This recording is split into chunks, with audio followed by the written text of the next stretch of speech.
Picture a political campaign. What are some things that come to mind? You probably thought of political posters, slogans, and heated debates.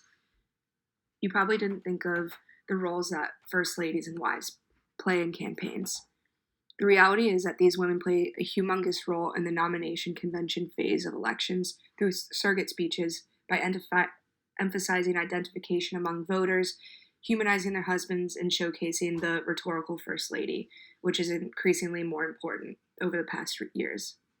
I'll be examining Melania Trump and Dr. Jill Biden's national convention speeches to help showcase how they helped make their husbands' campaigns better and show what future surrogate speakers can use or change in future elections. First, a brief history of wives and first ladies of candidates in elections. Traditionally speaking, first ladies were supposed to be able to host tea parties, dinners, greeting diplomats, taking social calls, and entertaining friends and foes of the presidents. Their attributes were considered to be warm, articulate, stylish, and able to maintain healthy relationships. From the 1920s, though, women were given more and more rights, and women were expected to speak as surrogates for the husbands. And this is where the rhetorical first lady gained its prevalence. The main role was to gain the attention of the public by giving verbose speeches to larger audience, and that is now considered a norm for first ladies and wives of candidates. Just to give a little bit more insight, to the left we have a painting by Gilbert Stuart in 1804 showing Dolly Madison as a prime example of a first lady that showed the traditional roles. She hosted dinner parties and was extremely social, and she was even known to sit next to diplomats to speak with them and not her husband, James Madison, according to O'Connor. To the right, we see the image from Getty Images of the iconic Jackie Kennedy, who has been known for years as one of the most stylish and fashionable icons as a first lady. To the right, we have an image from the George Bush Presidential Library showing Barbara Bush speaking as a surrogate for her husband in 1992. And when she did this at the National Convention, since then it has become a standard of practice for wives of first ladies and presidents to speak at these national conventions. As I've previously mentioned, surrogate speaking from wives and first ladies and candidates is extremely important in the nomination convention stage of the election process. And some of these identifications with the voters include material identification, which you can see as to the right are insignias, logos, and signage. Mental identification, which help people align with their husbands and help humanize their husbands so voters can relate to them better. Third is mystification identification, which is wishful fulfillment to the candidate, which is similar to what President Obama did in his American Dream speech.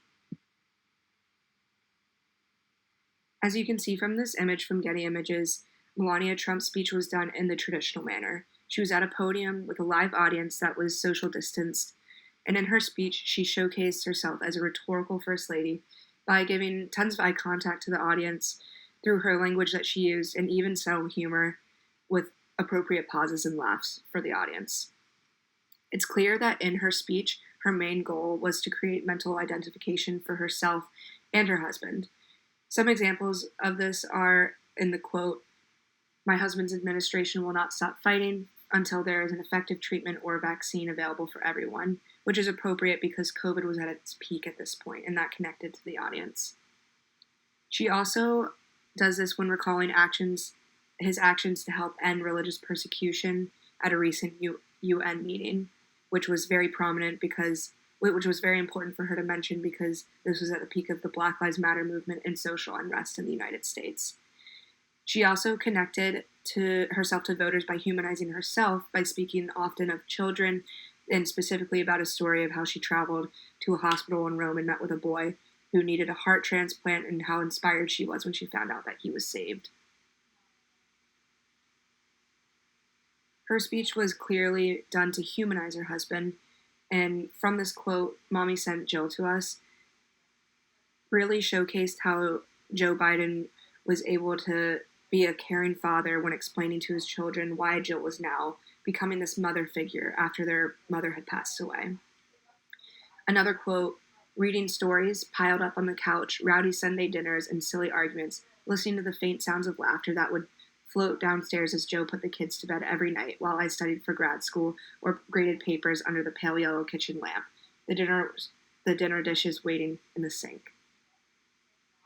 This really showed Joe Biden as not a traditional patriarch who expected his wife to just cook and clean and be the traditional parent, but how he was a hands-on parent who allowed his wife to follow her career dreams and go to school. As you can see, both of these women use many strategies that help benefit their husbands' campaigns and help them move forward during the nomination convention phases.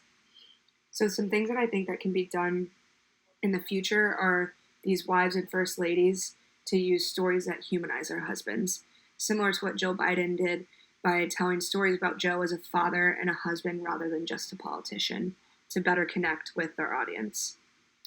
I also think that they can use mental identification to highlight successes that their husbands have had, similar to what Melania did by showcasing Donald Trump's past accomplishments to help improve his logos from a credible third party. I also think that they can showcase themselves as a rhetorical first lady through good public speaking skills and verbose language, like they both did. Similar to what Joe Biden did, I think that they can really emphasize using shorter speeches to help connect with the audiences more. While doing a national convention speech without an audience might not necessarily be necessary at this time because COVID is not as much of a threat to our nation, I think with increasing attention spans declining, it's important that these speeches are shorter. That way they can reach the most people possible and have the most success for their husbands' campaigns. Thank you so much for your time. I hope you enjoy learning a little bit more about first ladies and wives of candidates during presidential campaigns.